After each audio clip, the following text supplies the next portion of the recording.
can start. No? So we'll read who will read? Yasmin, will you read? Shall I Okay. start? Yeah, please. Arjuna is the Kshatriya, the Rajasic man who governs his Rajasic action by a high sattvic ideal.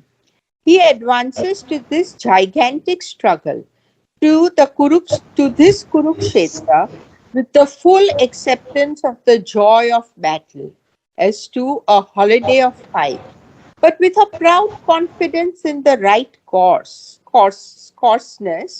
of his cause.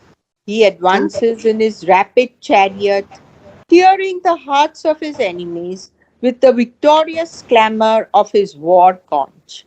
For he wishes to look upon all these kings of men who have come here to champion against him the cause of unrighteousness and establish as a rule of life the disregard of law, justice, and truth, which they would replace by the rule of a selfish and arrogant egoism.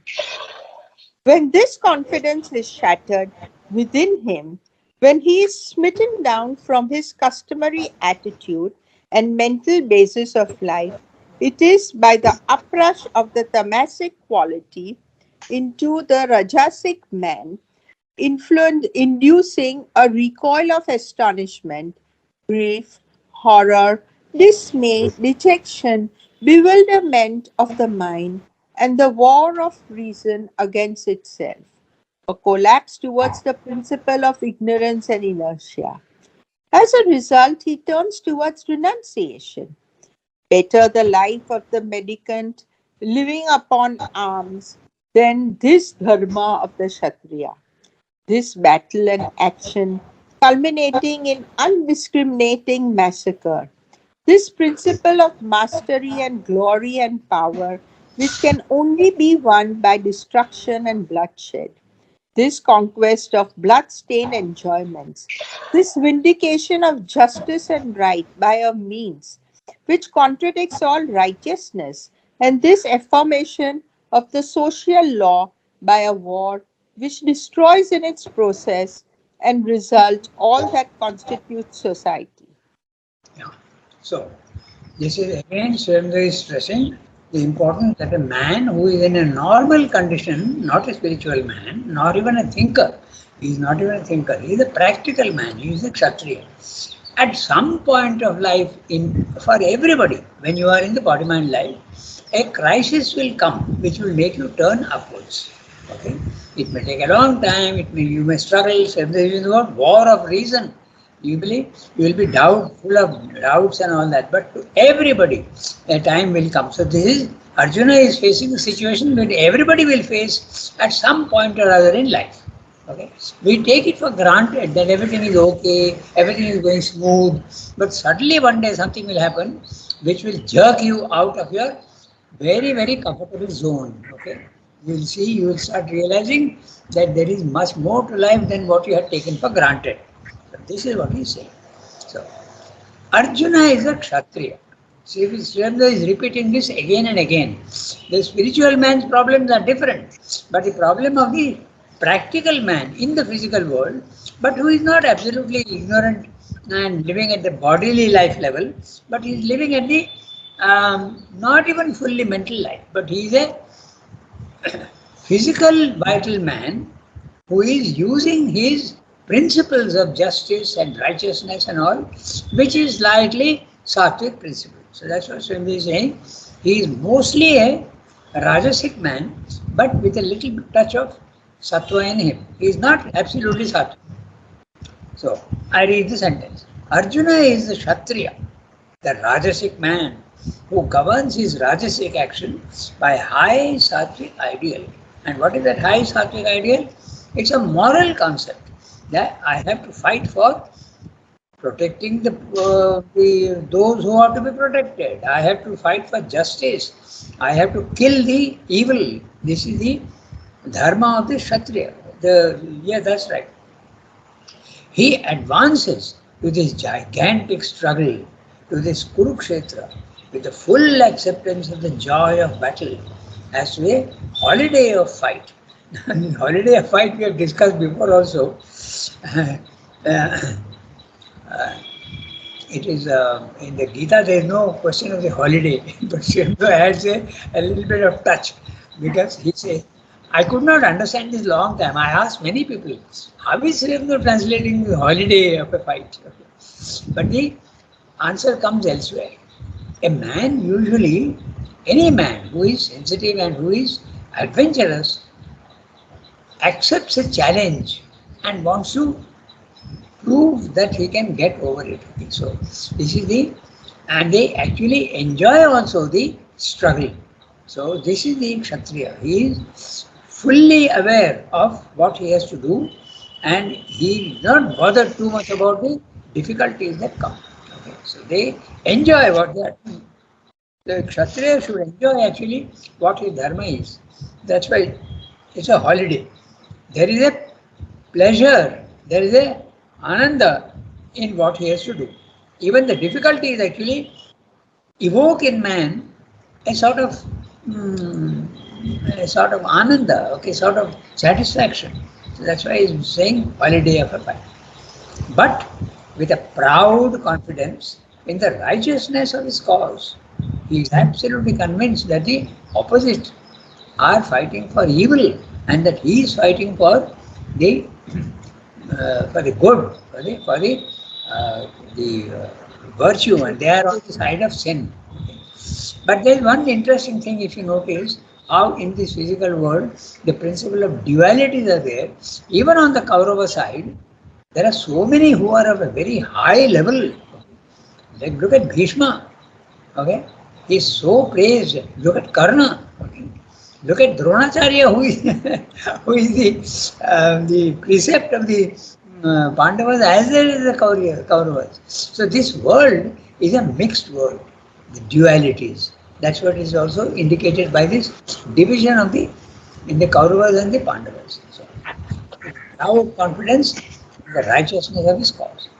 He advances in his rapid chariot, tearing the hearts of his enemies with the victorious clamor of his war conch. In the Gita, everybody starts blowing their conches. Okay, it's the start of the war. It's interesting also because this description of the war in Mahabharata is very interesting because it starts at a certain time and ends at a certain time. Just like in the ancient European countries, particularly in England, the knights had to fight. Okay? They would fight on two opposite sides. And after that, there's no more war. Here also, at sunrise, the war starts and it ends at sunset. And after that, there is no more war. You can even meet your enemies and even discuss things. So, but modern warfare is not like that. 24 hours it goes on. Destruction of the poor, destruction of children. It goes on. This concept is absolutely not there in this Kurukshetra war. Very interesting if one notices carefully. It is so well guided, and that's why in the West they had to bring in the Geneva Conventions to make war more humane. They had to do that, but in our concept it was already there. Okay, so he advances in his rapid chariot, tearing the hearts of his enemies with the victorious clamor of his war punch. For he wishes to look upon all these kings of men who have come here to champion against him the cause of unrighteousness and establish as a rule of life the disregard of law, justice and truth, which they would replace by the rule of a selfish and arrogant egoism. So Srendra is giving not his own opinion, but he is saying what Arjuna is thinking. Okay.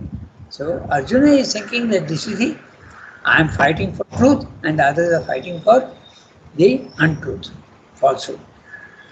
When this confidence is shattered within him, now this is exactly what can happen to everybody at some point in life. It can come from a very unpleasant experience. It can also come from the natural development of the human being. But a time comes when you start reviewing your values and reviewing what your aim in life is. Otherwise, until then, when you are in your comfort zone, you don't question anything. Your business may fail, somebody in the family may pass away, somebody or something or other will happen. Okay? So then you start questioning everything. That's what now Arjuna is going to do. How can my values are, I have to stand up for truth and justice. But truth and justice does not mean that I can kill my own grandfather and I can kill my own teacher and I can kill my own cousins and uncles and in-laws. How can I do that? So he is absolutely caught in a great problem.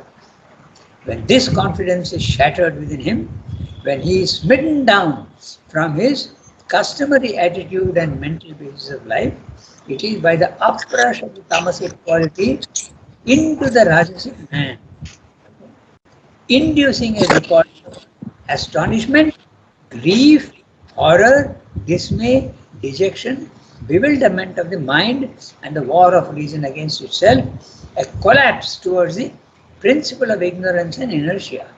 Okay, he has given so beautifully the uprush of the tamasic quality. Now, there's one thing uh, which is there in the yogic practice. When you realize that your vital is not always following the truth, okay, and that you have to control your vital, okay, then there is a very strange thing that happens. Either the vital will go into a depression.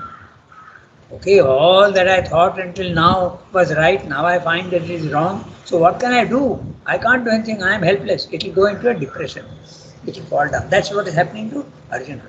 But on the contrary, if the vital is a very strong and very active one, then it revolts. Okay? But here, Arjuna is revolting against the present condition, but his vital sinks. His even body sinks. He sits down and his body starts trembling. So this is what happens to the weak man. Okay? Weak necessarily not in this sense that bravery, but in the sense of the energy in oneself. Okay? So he is absolutely depressed and he falls down. Now, this is, let me digress a little bit because I am watching all the YouTube videos in India, what's happening today. Okay, there are many Muslim, not many, but quite a few, who are saying that this mindset of the Muslims to kill anybody, sar tan se juda, what they say, okay, behead everybody who is insulting the Prophet. So this mindset has been settled so much and it is so clearly an act of violence and hatred. But they don't even realize that it is hatred and it is something against an action which is not, is the most ungodly thing you can do. So there are many who are reassessing their religion. Okay? There are so many videos which are telling you that they have to look again at ourselves. From hundreds and hundreds of thousands of years, not thousands perhaps, but hundreds of centuries, the idea has been put into your head and this is a mindset that has taken root and that has to be now uprooted. There is a need for a complete change. It's not exactly related to Arjuna's case, but it is very similar. There is a time when everybody has to face this. Now the Muslim society is facing this crisis. They have to reassess all their values at a very low level. But here in Arjuna's case, it's not at a very low level. It's a very practical thing. So, and Srimad is using the word war of reason. On the one hand, reason is telling you that I am a Kshatriya, I have to fight, irrespective of whatever I have to fight. On the other hand, it's a sin to kill my own people. How can I do that? So it's a war against itself. Reason is giving pros and cons and is completely confused. And it results in what? A collapse towards the principle of ignorance and inertia. As a result, he turns towards renunciation. This is a problem that I cannot solve, so I get rid of the problem. And I get rid of the situation which is creating the problem. I will not fight. Okay. That's what he's saying. Renunciation. And then he starts arguing and supporting his own decision. It's better the life of the mendicant living on alms than the dharma of the Kshatriya. It is better to be a beggar than to depend on dharma, which has completely deceived me. And it's no more applicable. So this dharma which I thought of the Kshatriya was absolute truth, it is not so anymore. Okay, he is puzzled.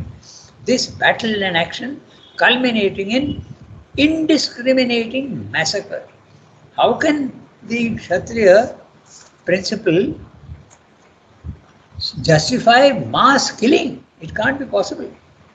This principle of mastery and glory and power, which can only be won by destruction and bloodshed, this conquest of blood-stained enjoyments, Srimdev was translating all these blood-stained enjoyments, and this vindication of justice, the establishment of the proof of justice and right by means which contradicts all righteousness. You are trying to justify justice by injustice. You are trying to justify truth by falsehood. How can that be possible? By means which contradict all righteousness, and this affirmation of the social law by war which destroys in its process and result all that constitutes society. In society, we have the idea that Kshatriyahood and Brahmanhood, Kshatriya, these are all values which are absolutely valid in society, but you are destroying society itself. That's what he said. So he is in a great quandary. He doesn't know what to do. So now what is interesting is, Srimda will tell you in the next para, last para, that Sri Krishna, many people who would not think deeply will say, oh, Sri Krishna is going to support him. Sri Krishna is going to say, my God, you are absolutely right. Killing people is absolutely the most ungodly thing to do. You are absolutely right. But what does Sri Krishna do? He pulls him up and says, you are thinking wrong. Okay. So, we'll read the last one. Sannyasa is the renunciation of life. Pallavi, you read? Yes, Ranganath. Yeah, read the last one. Sannyasa. Sannyasa is the renunciation of life and action and of the threefold modes of nature. But it has to be approached through one or other of the three qualities.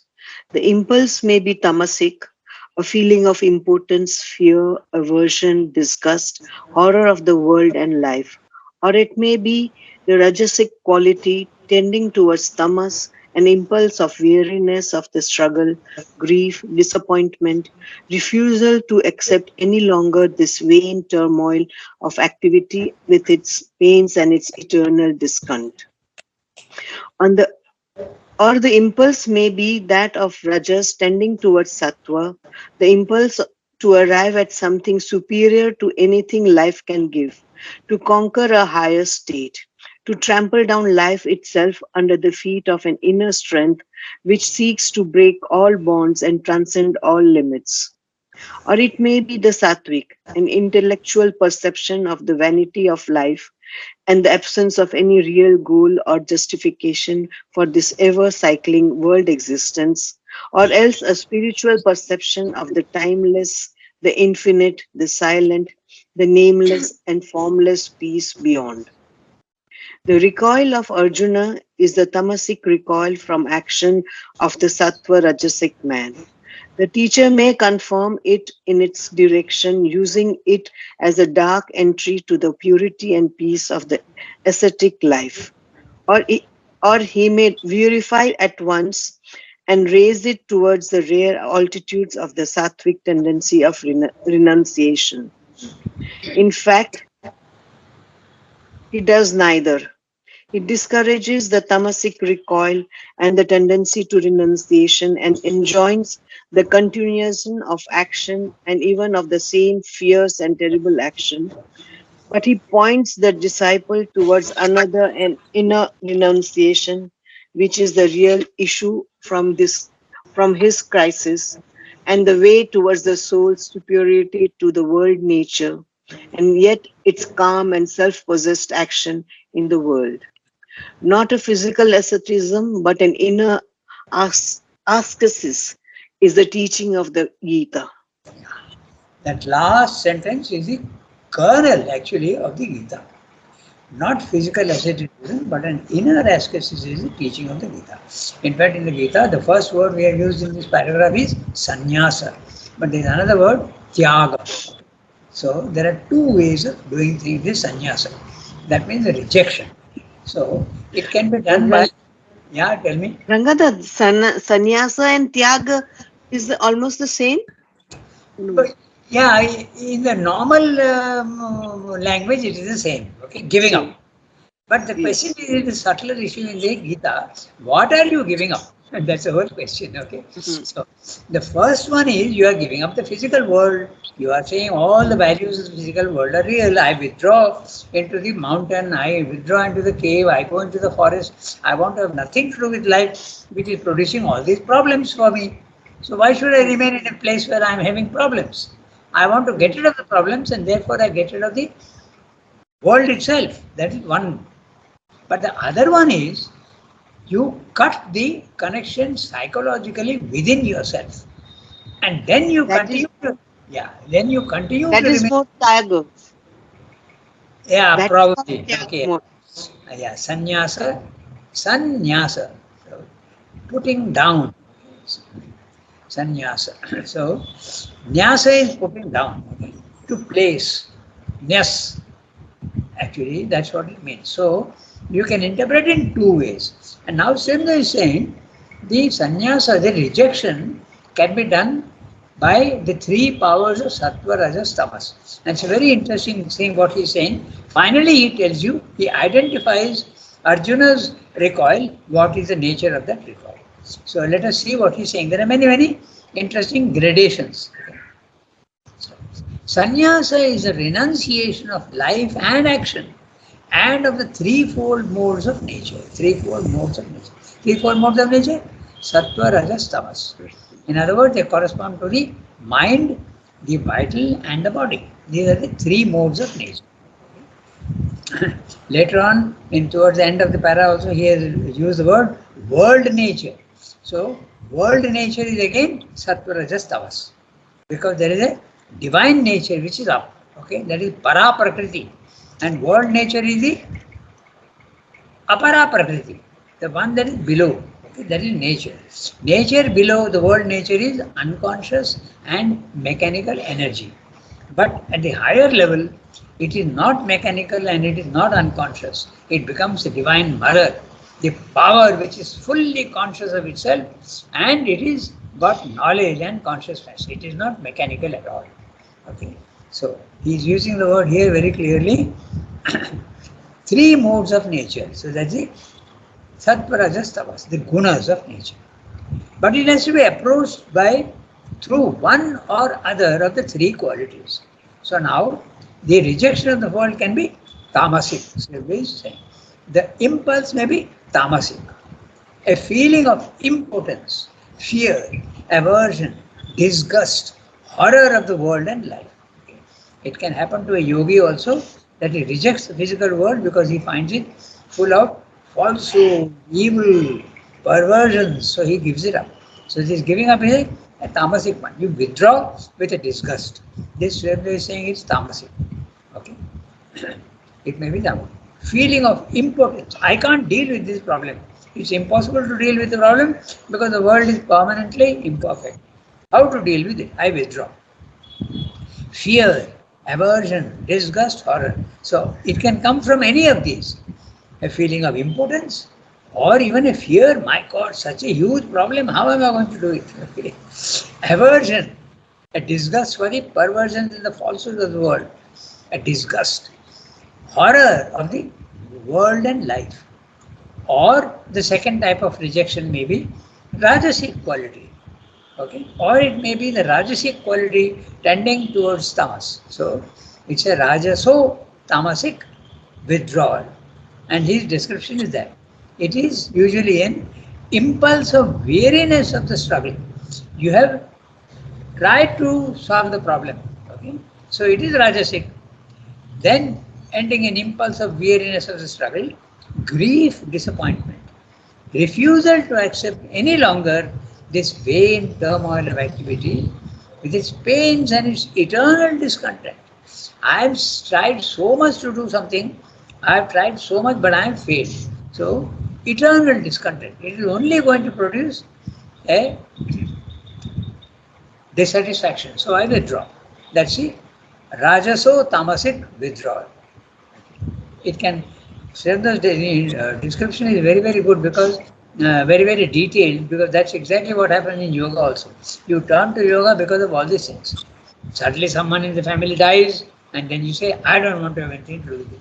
I've seen a very interesting case in Pondicherry. Okay, there was a young boy and he was a graduate of the Indian Institute of Technology from Chennai. Okay, that time it was IIT Madras. It's one of the best schools. Today's newspaper says that IITM Madras is the best university for higher education in India. Okay, it has been ranked. So he was the product of that, and he was very, very charitably inclined. He used to run a small press to fund his activities for the poor. And in Pondicherry, the what is it called, the lighthouse area, okay, it's all, many lepers live there. So he opened a school there, okay, and he was teaching there. So he was very, very idealistic, this boy, very interesting boy. I knew him. And Which one? pardon? I don't remember his name, but I remember two of them were there. They came from Indian Institute of Technology. They could have earned lots, but they started doing this charity work. Then he got married, and his young wife, within a very short time, she died.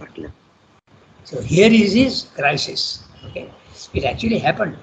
I saw that, and he gave up everything and went away to the Himalayas. Nobody knew anywhere what he's doing. Okay, so this is a Rajasic, Tamasic recoil. He tried so hard to do something for society and he found that it's not possible. The world defeated him, so he went away. So this is Sridhar's description of the Rajaso Tamasic. Okay. So, or there is a third possibility. The impulse may be that of Rajas tending towards Sattva. In other words, not Rajasic recoil and ending downwards into tamas, but going upwards. Okay, I have tried so much, but I should try harder. I should go into sattva and not tamas. There is a third possibility. Impulse may be that of rajas tending towards sattva. Now, and his description, the impulse to arrive at something superior to anything life can give. So I don't recoil from life, but how to make this possible? Okay, how to get a solution to the evils of the world and the life in the world. So you go upwards and not downwards. To conquer a higher state, to trample down life itself under the feet of an inner strength which seeks to break all bonds and transcend all limits. I won't give up. I'll try and find a solution. Rajasic withdrawal aided by a little bit of sattva. Now, or the fourth possibility, or it may be sattvic, completely a sattvic principle, an intellectual perception of the vanity of life and the absence of any real goal or justification for this ever-cycling world existence, or else a spiritual perception of the timeless, the infinite, the silent, the nameless and formless peace beyond. So, the withdrawal from the world can be absolutely sattvic. In other words, you realize without being disturbed, because you are in the sattvic, you are without being disturbed, you watch and observe very carefully the imperfections of physical life and you make a resolution that I must be able to solve this problem without being disturbed and without being discouraged. So that's the sattvic. And intellectually, it could be many. It could be an intellectual perception of the vanity of life and the absence of any real goal or justification. Okay. Now, this is very clearly the Buddha. Okay. He saw these four things done, or three things: death, disease, and old age. and he withdrew without being disturbed. I'll find a solution for it. An intellectual perception of the vanity of life and the absence of any real goal, and he found the solution by going to the higher level. That's exactly what Sadhguru is saying here. So many different types of rejection of the world can come. Okay? I'm reading that sentence again. Or it may be sattvic. And the sattvic can come from many. It can come from an intellectual perception of the vanity of life and the absence of any real goal or justification for this ever cycling world existence, or else a spiritual perception of timeless. It can come also without the withdrawal from life. It can come from the perception of the timeless, infinite, silent. What is that? Obviously the self. And that's what happened to Sri Aurobindo. But he had the experience of the timeless, infinite, silent, but he did not reject the world. So there's so many different cases. Okay, in the case of Buddha, it was obviously an intellectual, because he was not spiritually yet realized. Okay, so it was an intellectual perception. I must find a solution to it. In Sri Aurobindo's case, he was trying to get power, and he ended up in the nirvana experience. So it's a sattvic renunciation of the world. But he didn't renounce. That's the whole point. The recoil of Arjuna, now Sri Aurobindo, after all these 4 cases, he is telling you what is the nature of the recoil of Arjuna. The recoil of Arjuna is the tamasic recoil from the action of the sattva rajasic man. He was, to begin with, he was a sattva rajasic man. Okay? But he now recoils, he goes downwards. He falls from his standards and he is confused. The teacher may confirm it in its direction. The teacher can say, yes, you are right, absolutely right. Okay? Using it as a dark entry to the purity and peace of the ascetic life. So, Sri Aurobindo is saying very clearly that even if you have a tamasic recoil, you can end up doing yoga, but sort of a negative yoga, because you will get purity, but you are recoiling from the physical world, which he does not really approve of. But it's one of the ways to get liberation. Okay? Even a tamasic recoil can be lead to liberation. The teacher may confirm it in its direction, using it as a dark entry to the purity and peace of the ascetic life. Or he may purify it once and raise it towards the rare altitudes of the sattvic tendency of renunciation. It could go both ways. But what does the guru do? What does the teacher do? In fact, he does neither. Neither he raises him nor he supports him. Okay? He discourages the tamasic recoil and the tendency to renunciation and enjoins the continuance of action. Enjoins, advises, encourages. Okay? The word injunction, the noun, and here enjoin is the verb. Enjoins, advises, encourages him to, pushes him towards the continuance of action. Don't give up action. And even of the same fierce and terrible action. Not only ordinary action, but even this horrible action that you do, don't give up. Face it. But now face it not from your level of ignorance, but from a level of knowledge. Then you will not be disturbed anymore like you're being disturbed now. But he points the disciple towards another and inner renunciation. That's exactly the difference we were talking of. Giving up the physical world is one, but cutting the link of desire and renouncing the attachment to life inside, psychologically. There are 2 ways of renunciation. So that's what he is saying, inner renunciation, which is a real issue from this crisis. So the problem to the solution to the problems of life is not a recoil from the world itself, but a delinking, what is called a nishkama karma. You have to go to nishkama karma. Okay? Cutting of the links with the world inside you and continue to act. Okay? Which is the real issue from his crisis and the way towards the soul's superiority to the world nature. Now, world nature, so they are using, what does it mean? World nature is the lower apara prakriti. And what is that? Level 1. Okay? mind, life and body. This is level 1 and that's world nature, where Sattva, Rajas, Tamas are the three modes of nature and you have to go above that. So when you leave that, you become Trigunatita and you go beyond world nature, then you are entering into the divine nature. You are beginning to enter into the divine nature. Okay, Para Prakriti. Okay, and yet it's calm and self-possessed action in the world.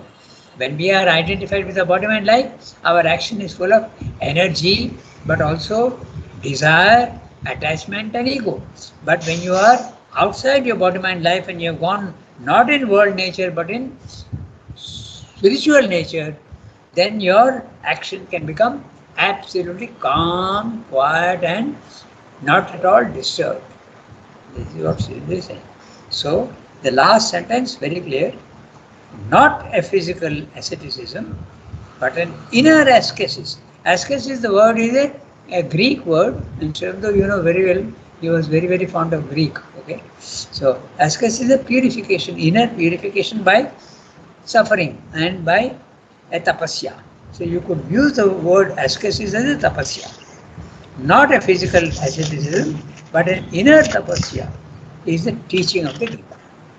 So that completes the chapter on battle of the life and the man and the battle of life. So, but he still continues with the war, question of violence in the physical world. This is the last chapter of the problem of violence in the physical world. No? It's a usually people. Yeah, tell me. Meaning is not clear. What is Okay, so let's do one thing. We'll check the dictionary for the exact meaning. Okay. And I don't get. I've not got it in my Oxford dictionary, ascesis. no, you won't because it's not an English word. But sometimes they give it. Okay. So I'll tell you. Let me see if I get in mine. Okay. So I'm seeing the dictionary. I go to Chrome and I type for that. I say ascesis. ASKESIS. Meaning in English. It is there. Okay. So it says the practice of severe self-discipline. That's why I said tapasya. Okay. The practice of severe self-discipline, typically for religious reasons. Okay. Okay. Pallu, clear? Yes, Rangada. It is, you can say tapasya. No? The practice of severe self-discipline, typically for religious reasons. That means it's a purificatory process. You purify yourself through that. Okay. Okay, Rangada. Yeah. So, and also it is pronounced. Okay. Let me see. Ascesis. Ascesis. Okay. That's how we. Ascesis. Ascesis is saying. Okay. It's not ascesis. Ascesis. That is how it is pronounced. Ascesis. Because it's Greek origin. Okay. Okay. So that completes the chapter on the, and we have now the third chapter on the Aryan fighter. How should he fight? How should he conduct his the creed of the Kshatriya? He has, suppose you are appointed a soldier, and in fact all over the world, mostly with nations which have got small population of 50 million or so, 50, 60 million. Okay. Even in Germany where there is 100 million, they have this compulsory military training. So when you are military training, how do you conduct yourself? The creed of the Aryan fighter. Interestingly, you may know that even our Pavitrada, he was there as a soldier in the First World War. You know that? Yeah. And it is very interesting. Later on, there was a German man who used to come here, and he has done some translations also of many of Surrender's books. And they were against each other in the First World War. I forget his name. He was there. He used to come regularly to the ashram. So, how do you face and what is your attitude towards violence in the war? So, it is 8:31. We have got 4 minutes. So tell me, what do we do? Do we read the first, we start reading the first para, or do we leave it for next time? Tell me. Decide, all of you. We can do either. Ranganath, Yeah, basically the Gita is regarding the karma only. It is not the war on the field. It is war inside you. that's The right. entire teaching. Yeah, the action outside is not so important. What you do is not important. What you, um, what is your attitude within yourself? That is why this problem, which is so commonly discussed about vegetarianism and non-vegetarianism, also is the same. Okay, you see, it is the attitude with which you eat that is more important than what you are eating. Note interestingly, yeah, tell me. Okay. No, carry on. Yeah. Yeah. It's not that it is no importance. There is an importance. Of course, there is no doubt that vegetarian food is far superior, more sattvic than the meat diet. There is no doubt about it. But it's a minor truth. It's not a major truth. The major truth is with what attitude are you eating? You can eat vegetarian food with great amount of greed. And that's worse than eating meat without any desire. So there are so many grades. But So, here, yeah, tell me. but here it is not a question of Food. greed and all that. No, vegetarian, non-vegetarian is not about greed. It is about killing a um, That's lesser right. evolved. Yes. Entity. Tarika, you are right, and that's why I said minor truth. You know? Hmm. The major truth is something else. No? So that's why you are right. That it is not. It is nothing to do with this. But I am telling you what the attitude towards violence in the world should be. I gave the attitude of towards not violence, but of the principle of vegetarianism and non-vegetarian. I just gave an example. Okay? So Hmm. certainly nobody will tell you that um, a, a vegetarian diet is subtler and more sattvic. Nobody will deny that. In fact, even the Gita discusses that. Huh? The very interesting sattvic, rajasic, tamasic. So the sattvic is definitely vegetarian, and the tamasic and rajasic is the meat eating. That also is very clearly discussed in the Gita. Then Okay. we loosely say that Uh, people, if all people become vegetarians, then there will not be enough food in the world. So it's non-vegetarian. that problem exists even without, okay. In fact, there is a shortage of food sometimes, no? And famine sets in. Yeah. That- okay, so, okay, we'll stop here now because it's 1 minute only to go. Next time we take up the creed of the Aryan fighter. Okay? This is the last chapter on the problem of violence in the world. How do we approach the problem of violence in the world? It is not to be approached in the Gandhian spirit because you are exaggerating one side of truth. Of course, non-violence is better than violence, but that doesn't mean to say that you will not notice that there is violence in the world. Okay, so it's a exaggeration of one side of truth.